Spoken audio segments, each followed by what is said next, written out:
2. Sekarang kami lagi di Makam Kiai Ageng Henis Laweyan.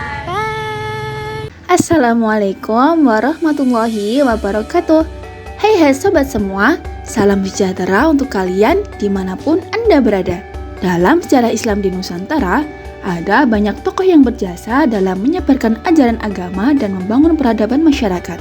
Salah satu di antaranya adalah Ki Ageng Henis, sosok ulama dan tokoh penting dari Laweyan, Surakarta.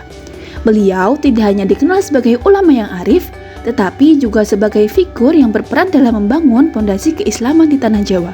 Mari kita telusuri jejak sejarah, perjuangan, dan nilai-nilai yang diwariskan oleh Ki Ageng Henis sebagai sebuah kisah inspirasi bagi kita semua. Ki Ageng Henis atau Ki Ageng Laweyan adalah seorang tokoh dari Selo yang hijrah ke Pengging. Ia dikenal dengan sebutan Ki Ageng Laweyan karena bertempat tinggal di daerah Laweyan. Selama hidup di Laweyan, ia pernah menjadi guru spiritual Jagatingkir saat belum naik takhta menjadi Sultan Pajang atau masih bernama Mas Karebet. Kemudian ia mengabdi kepada Sultan Adiwijaya setelah Kesultanan Pajang berdiri sebagai sesepuh dan orang penting di Pajang. Ki Ageng Henis merupakan putra Ki Ageng Selo. Keluarga besarnya berasal dari Selo, Kecamatan Tawangharjo yang terletak pada Kabupaten Grobogan. Ki Ageng Henis atau biasa disebut juga Ki Ageng Enis merupakan keturunan dari Ki Ageng Selo, keturunan Brawijaya V, Raja Majapahit, dengan Nyai Bicak yang merupakan putri Ki Ageng Ngerang, Sunan Ngerang I, keturunan dari Maulana Maghribi II. Ki Ageng Henis adalah putra bungsu dari Ki Ageng Selo dengan Nyai Bicak. Ki Ageng Henis memiliki 6 saudara, di mana semua saudaranya adalah perempuan, yaitu Nyai Ageng Lurung Tengah, Nyai Ageng Sobo, Nyai Ageng Bangsri, Nyai Ageng Jati, Nyai Ageng Patanen, dan Nyai Ageng Pakisdado. Ki Ageng Enis menikah dengan Nyai Ageng Enis dan memiliki putra, yaitu Ki Ageng Pamanahan.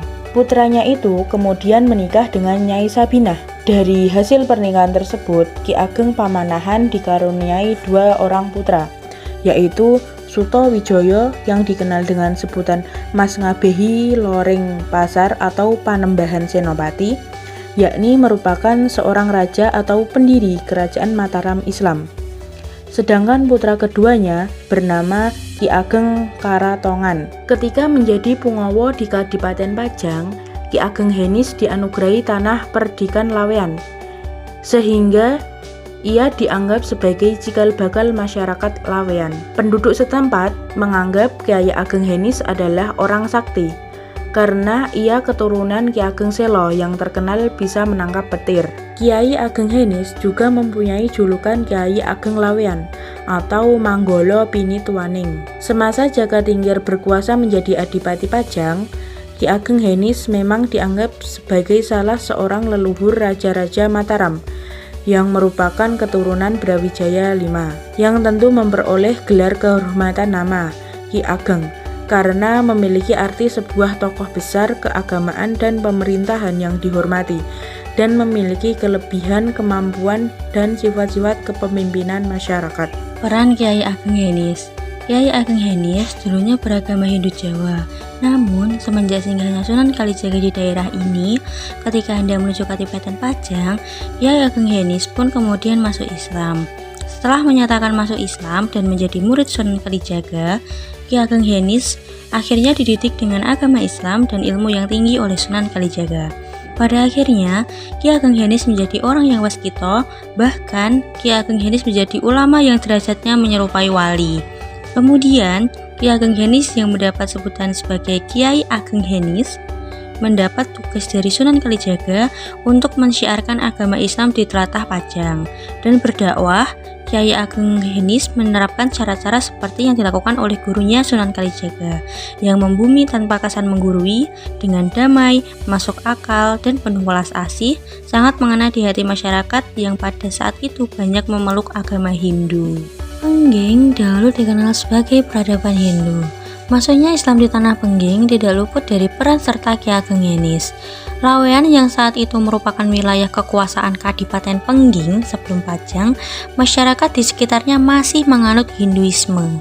Ki Ageng Beluk, teman dari Ki Ageng Henis, dikenal sebagai tokoh yang berpengaruh bagi masyarakat Laweyan.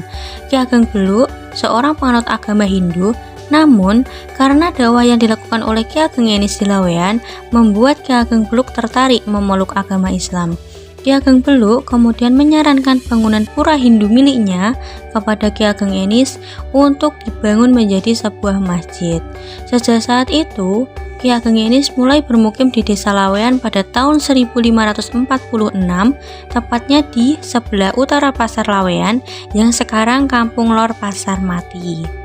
Masuknya Islam di wilayah Surakarta dan sekitarnya tidak pernah lepas dari nama Laweyan dengan Masjid Laweyan yang memiliki sejarah panjang 4 kerajaan, yaitu Majapahit, Demak, Pajang, dan Surakarta.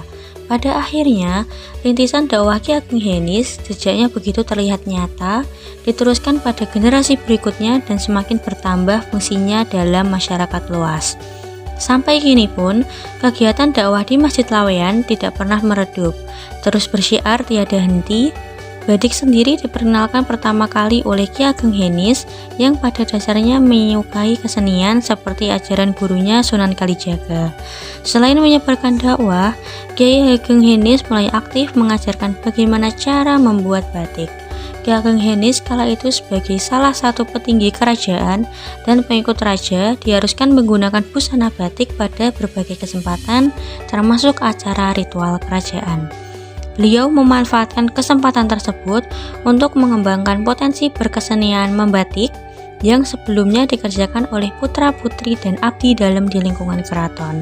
Dalam perkembangan selanjutnya, seni batik kemudian diperkenalkan dan diajarkan kepada para santri yang berguru kepada Ki Ageng Henis. Kiai Ageng Henis adalah tokoh negarawan sekaligus ulama yang mempunyai integritas tinggi yang mempunyai pemikiran maju ke depan. Ia tidak hanya berpikir mengenai akhirat saja, namun diseimbangi dengan kehidupan dunia.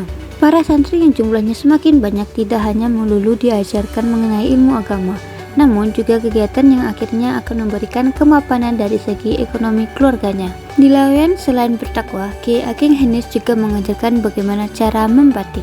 Kepandaian membatik dari para santrinya pun kemudian bukan hanya sekedar untuk membantu pesanan dari keraton saja, karena hasilnya bagus dan memuaskan.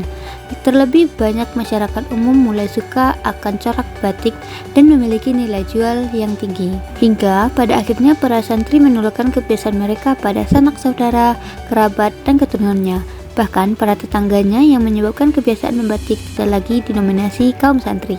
Dari rentetan peristiwa yang menyertai perjalanan industri batik di Laweyan, peran Kiai Ageng Henis dalam mengangkat batik yang dulunya sebagai kerajinan yang tidak boleh dikeluarkan dari keraton, akhirnya menjadi produk massal yang merimbas pada industri batik di Laweyan, Surakarta. Jejak peninggalan dari Ki Ageng Henis yang masih dapat dilihat eksistensinya hingga saat ini salah satunya adalah Masjid Laweyan.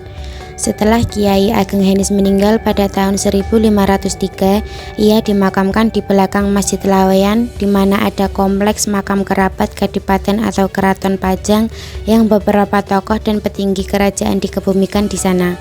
Sepeninggal Kiai Ageng Henis, cucunya yang bernama Danang Sutawijaya atau yang biasa disebut Raden Ngabehi Loring Pasar menempati rumahnya. Masjid Laweyan yang terletak di Kampung Batik Laweyan ini merupakan masjid tertua yang ada di Surakarta yang dibangun pada tahun 1546. Sebelum berfungsi sebagai masjid, bangunan ini awalnya merupakan sebuah pura milik Ki Beluk. Pura tersebut diberikan kepada Ki Ageng Henis ketika Ki Beluk memeluk agama Islam diperuntukkan keperluan dakwah Islam, hingga kemudian diubah menjadi bangunan masjid. Masjid Laweyan merupakan tonggak perkembangan Islam di Surakarta dengan perkampungan Laweyan sebagai pusat penyebarannya. Bangunan Masjid Laweyan menyerupai bangunan Jawa yang terdiri dari bangunan utama dan dua serambi. Bentuk arsitektur Jawa juga dapat dilihat pada bentuk atap masjid yang terdiri dari dua bagian yang tersusunnya menyerupai bentuk atap rumah tradisional Jawa. Di dalam masjid terdapat sebuah kentongan besar yang berusia ratusan tahun. Namun, kentongan tersebut saat ini sudah tidak digunakan dan digantikan dengan sebuah beduk besar yang letaknya berdampingan dengan kentongan. Pada bagian serambi masjid terdapat tiang-tiang penyangga yang merupakan bekas tiang pendapa Keraton Kartosuro. Sebelumnya, Keraton Kartosuro lebih dahulu dipindahkan ke Desa Solo. Kemudian, tiang-tiangnya dipakai untuk Masjid Agung Surakarta. Ketika Masjid Agung Surakarta direnovasi pada masa Pakubuwana 10, tiang-tiang tersebut kemudian digunakan untuk membangun serambi Masjid Laweyan. Memasuki kompleks makam Kiai Ageng Henis melalui gapura berbentuk padu raksa yang berada di selotan halaman Masjid Laweyan. Area pertama dari kompleks makam yang terjamah adalah sebuah lahan yang sebagian digunakan oleh kediaman juru kunci dari makam tersebut. Area pertama ini dikelilingi oleh 4 gapura padu raksa, namun yang dilengkapi dengan gebyok pintu hanya 2 buah, yaitu yang berada di sebelah timur atau menghadap ke jalan Liris dan yang berada di sebelah selatan. Sedangkan gapura yang berada di sebelah barat dari area pertama ini merupakan gapura untuk masuk ke bagian arah kedua yang terdapat dalam kompleks makam tersebut.